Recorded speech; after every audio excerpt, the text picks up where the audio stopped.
बिस्मिल्लाहिर्रहमानिर्रहीम। अस्सलाम वालेकुम स्टूडेंट, उम्मीद करता हूँ आप खैरियत से होंगे। स्टूडेंट, आज की वीडियो में हम बात करने वाले हैं प्रोग्रामिंग के हवाले से।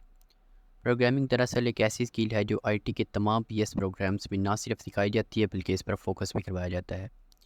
किसी भी आईटी के स्टूडेंट के लिए प्रोग्रामिंग को सीखना बहुत ज़्यादा ज़रूरी है। आज हम बात करेंगे कि प्रोग्रामिंग क्या है, इसकी अहमियत क्या है और मुख्तलिफ प्रोग्रामिंग लैंग्वेजेस के बारे में बात करेंगे। सबसे पहले हम बात करेंगे कि प्रोग्रामिंग क्या है। आजकल हम अपने बहुत सारे काम करने के लिए कंप्यूटर प्रोग्राम्स का इस्तेमाल करते हैं जो कि हमारे काम को ना सिर्फ आसान बनाते हैं बल्कि उसको बहुत तेज़ी के साथ भी कर देते हैं। तो इन प्रोग्राम्स को बनाने के लिए या इनको डिज़ाइन करने के लिए, डेवलप करने के लिए जिस प्रोसेस का हम इस्तेमाल करते हैं वो प्रोसेस प्रोग्रामिंग कहलाता है। अगर हम इसकी हिस्ट्री की बात करें तो प्रोग्रामिंग को हम एक लंबे अरसे से इस्तेमाल कर रहे हैं, मगर प्रोग्रामिंग का आगाज़ 1843 में हुआ जब एक खातून एडा लवलेस ने पहला कंप्यूटर प्रोग्राम लिखा था। उन्होंने ये प्रोग्राम एक साइंटिस्ट चार्ल्स बेबेज के कैलकुलेटर के लिए बनाया था। मगर आज के दौर में हमारे पास मुख्तलिफ प्रोग्रामिंग लैंग्वेजेस और टूल मौजूद हैं जिनका इस्तेमाल करते हुए मुख्तलिफ प्रोग्राम लिखते हैं। अब हम बात करते हैं कि प्रोग्रामिंग की अहमियत क्या है और ये किस तरह हमारी हेल्प करती है। प्रोग्रामिंग हमें हेल्प करती है कि हम किसी भी काम को बार बार आसानी से कर सकते हैं। हम मुख्तलिफ किस्म के कम्प्लेक्स प्रॉब्लम्स को सॉल्व कर सकते हैं और अपनी डिसीजन मेकिंग एबिलिटी को बढ़ा सकते हैं। फॉर एग्ज़ाम्पल, अगर हम बात करें कैलकुलेटर की, तो हम प्रोग्रामिंग की मदद से एक कैलकुलेटर बनाते हैं और इस कैलकुलेटर की मदद से हम मुख्तलिफ़ कैलकुलेशन को बार बार कर सकते हैं। इसके अलावा हम इससे काफ़ी मुश्किल कैलकुलेशन भी कर सकते हैं जो आमतौर पर बगैर कैलकुलेटर के करना बहुत ज़्यादा मुश्किल होता है। अगर हम इन शॉर्ट बात करें तो प्रोग्रामिंग हमारी डेली लाइफ में बहुत ज़्यादा हेल्पफुल साबित होती है। अब हम बात करते हैं प्रोग्रामिंग लैंग्वेजेस की। सबसे पहले हम समझते हैं कि प्रोग्रामिंग लैंग्वेज होती क्या है। जैसे में इंसान आपस में कम्युनिकेट करने के लिए मुख्तलिफ़ किस्म की लैंग्वेजेस का इस्तेमाल करते हैं जिन्हें हम समझ सकते हैं, इसी तरह हमें कंप्यूटर के साथ कम्युनिकेट करने के लिए कुछ ऐसी लैंग्वेजेस का इस्तेमाल करते हैं जिन्हें कंप्यूटर समझ सकता है। कंप्यूटर एक बहुत ज़्यादा फास्ट और एक्यूरेट मशीन तो है, ये इंसानों से हज़ारों गुना फास्ट और एक्यूरेटली काम करता है, मगर इसका अपना कोई दिमाग नहीं होता। हम इसको इंसानी दिमाग का यूज़ करते हुए कुछ ऐसी इंस्ट्रक्शंस फ्राहम करते हैं जिन्हें ये समझता है और फिर वो स्पेसिफिक टास्क करके हमें दे देता है। उन इंस्ट्रक्शन को कंप्यूटर तक पहुंचाने के लिए हम जिन लैंग्वेजेस का इस्तेमाल करते हैं वो प्रोग्रामिंग लैंग्वेजेस कहलाती हैं। इन शॉर्ट अगर हम बात करें तो हम इन्हीं प्रोग्रामिंग लैंग्वेजेस का इस्तेमाल करते हुए मुख्तलिफ़ किस्म के कंप्यूटर प्रोग्राम्स बनाते हैं। हमारे पास बहुत सारी किस्म की प्रोग्रामिंग लैंग्वेजेस होती हैं जिनमें से दो टाइप के हम जिक्र करते हैं। एक है लो लेवल लैंग्वेजेस, दूसरी है high level languages. Low level languages की दो खसूसियात होती हैं। ये फास्टर होती हैं मगर लेस यूज़र फ्रेंडली होती हैं। लेस यूज़र फ्रेंडली से मुराद ये है कि इनको यूज़ करना और इनको समझना तो काफ़ी मुश्किल होता है, मगर ये बहुत ज़्यादा फास्ट होती है। ये कंप्यूटर के हार्डवेयर के साथ बहुत जल्दी इंटरेक्ट करती हैं और बहुत फास्टर रिस्पॉन्स इनको फराहम करती हैं। इसी मिसाल हम देख सकते हैं जब हम गेमिंग करते हैं। गेम्स के अंदर हम मुख्तलिफ़ किस्म के कंट्रोल्स को यूज़ करते हैं। जैसे ही हम किसी भी कंट्रोल बटन को पुश करते हैं तो फौरी रिस्पॉन्स हमारे गेम के अंदर हमें दिखाई देता है। ये असल में इन लो लेवल लैंग्वेजेस की मदद से प्रोग्राम्स लिखा जाता है जिसकी वजह से हम अपने किसी भी प्रोग्राम के अंदर जो हम फंक्शन परफॉर्म करते हैं उसको बहुत फास्टर और बहुत इजी वे में कर सकते हैं। दूसरी हमारे पास जो टाइप है वो है हाई लेवल लैंग्वेजेस की। हाई लेवल लैंग्वेजेस की भी दो खसूसियात हैं। एक ही easier to read and write, दूसरा ये हाई लेवल ऑफ एब्स्ट्रैक्शन फ्राहम करती हैं। यानी इनको समझना, इनको यूज़ करना तो आसान होता है, मगर ये कंप्यूटर के हार्डवेयर के साथ थोड़ी सी रुकावट पैदा करती हैं। ये इतना ज़्यादा फास्टली रिस्पॉन्स फराहम नहीं करती। तो हम इन लैंग्वेजेस को उस जगह पे यूज़ करते हैं जहाँ हमें बिल्कुल फास्ट रिस्पॉन्स नहीं चाहिए होता। फॉर एग्ज़ाम्पल, हम इनको वेबसाइट्स बनाने के लिए, मुख्तलिफ़ किस्म के मोबाइल ऐप्स वगैरह बनाने के लिए इस्तेमाल करते हैं जहाँ हमें कुछ बड़े बड़े काम से चाहिए होते हैं मगर हमें बिल्कुल एक्यूरेट और बिल्कुल फास्टर रिस्पॉन्स नहीं चाहिए होता। इसके अलावा हमारे पास कुछ वेब डेवलपमेंट लैंग्वेजेस हैं जो कि हम वेबसाइट बनाने के लिए इस्तेमाल करते हैं जिसके अंदर HTML, CSS और जावास्क्रिप्ट है। और इसके बाद हमारे पास कुछ स्पेशल पर्पस लैंग्वेजेस होती हैं। इन लैंग्वेजेस को हम किसी स्पेसिफिक टास्क परफॉर्म करने के लिए हम इस्तेमाल करते हैं। फॉर एग्जांपल, हम SQL को डेटाबेस मैनेजमेंट के लिए इस्तेमाल कर सकते हैं या R लैंग्वेजेस को हम स्टैटिस्टिकल एनालिसिस के लिए इस्तेमाल करते हैं। इसके बाद हम बात करते हैं कुछ कॉमनली यूज्ड प्रोग्रामिंग लैंग्वेजेस की। इनके अंदर हमारे पास सबसे पहले आती है जावास्क्रिप्ट।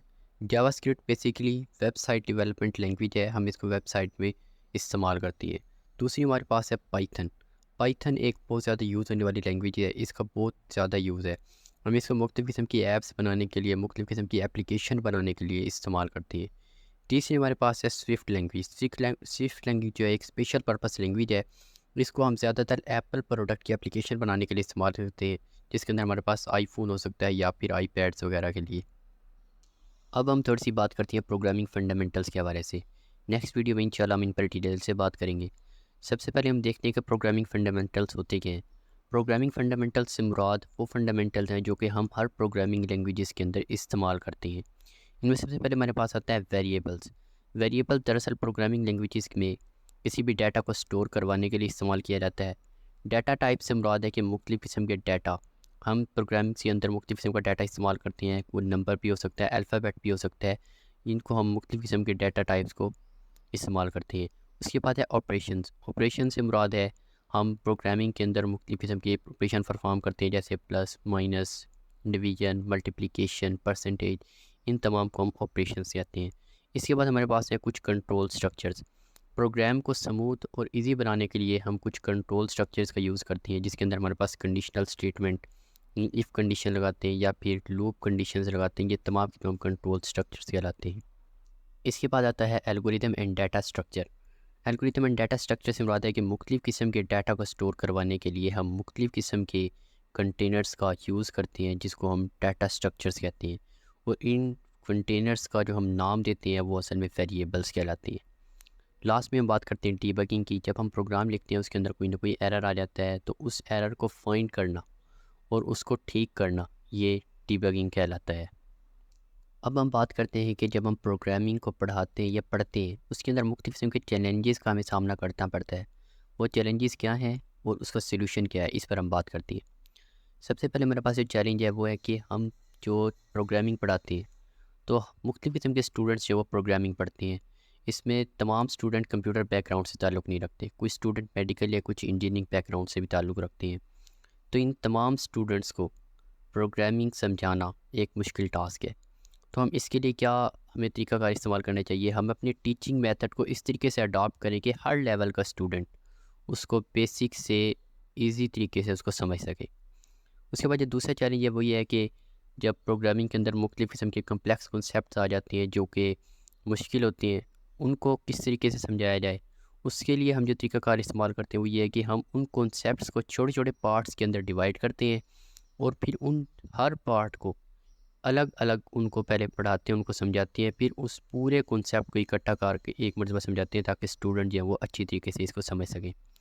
थर्ड हमारे पास है कि प्रोग्रामिंग जो है थोड़ा सा एक बोरिंग सब्जेक्ट है, बोरिंग चीज़ है जिसको हम करते हुए अक्सर स्टूडेंट जो है वो बोर हो जाते हैं। तो हम इस किस तरीके से इसमें इंटरेस्ट पैदा करें, उसका तरीका ये है कि हम जब प्रोग्रामिंग पढ़ा रहे होती हैं तो हम उनको कुछ प्रैक्टिकल एग्जांपल के ज़रिए इसको समझाएं या फिर कुछ ऐसी एक्टिविटीज़ करवाएं जिससे वो कॉन्सेप्ट्स उनके दिमाग में इजीली बैठ सके। अब हम बात करते हैं कि उन स्टूडेंट के लिए जिनका मेजर सब्जेक्ट आईटी या इससे रिलेटेड फील्ड नहीं है, तो उनमें प्रोग्रामिंग उनको किस तरीके से हेल्प करती है। प्रोग्रामिंग दरअसल मुख्तलिफ़ किस्म की कोर्सेज़ में पढ़ाई जाती है, जिसमें इंजीनियरिंग के कोर्सेज़ बहुत ज़्यादा ज़रूरी है। इंजीनियरिंग में हमें बहुत ज़्यादा प्रोग्रामिंग पढ़ाई जाती है। इनमें इन्हें फ़ायदा क्या होता है प्रोग्रामिंग सीखने का, जबकि इनका मेजर सब्जेक्ट तो कोई और होता है। इनमें इनका फ़ायदा ये होता है कि अगर ये प्रोग्रामिंग सीख लेते हैं, क्योंकि प्रोग्रामिंग एक बहुत ज़्यादा यूज़ होने वाली चीज़ है, इसलिए जब वो इस स्किल को अपनी सीवी के अंदर ऐड करती हैं तो उनको जॉब मिलने के चांसेस बहुत ज़्यादा बढ़ जाते हैं। दूसरी चीज़, क्योंकि प्रोग्रामिंग जो है हमें क्रिटिकल थिंकिंग और प्रॉब्लम सॉल्विंग की एबिलिटी पैदा करती है हमारे अंदर।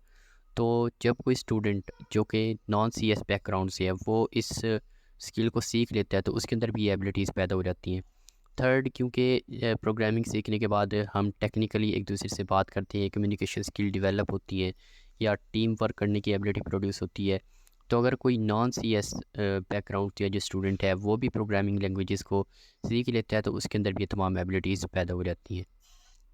अब हम इस टॉपिक को कंक्लूड करते हुए देखते हैं कि हमने इस वीडियो के अंदर कौन कौन से की पॉइंट्स देखे हैं।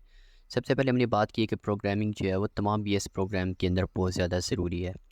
दूसरा, हमने ये बात की है कि हमारे पास बहुत ज़्यादा प्रोग्रामिंग लैंग्वेजेस हैं जिनको हम मुख्तलिफ़ पर्पसेस के लिए इस्तेमाल करते हैं और मुख्तलिफ़ प्रोग्राम इससे बना सकती हैं।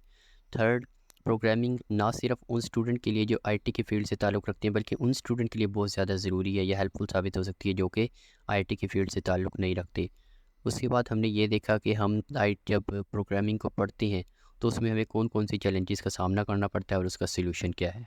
Thank you. अल्लाह हाफिज़।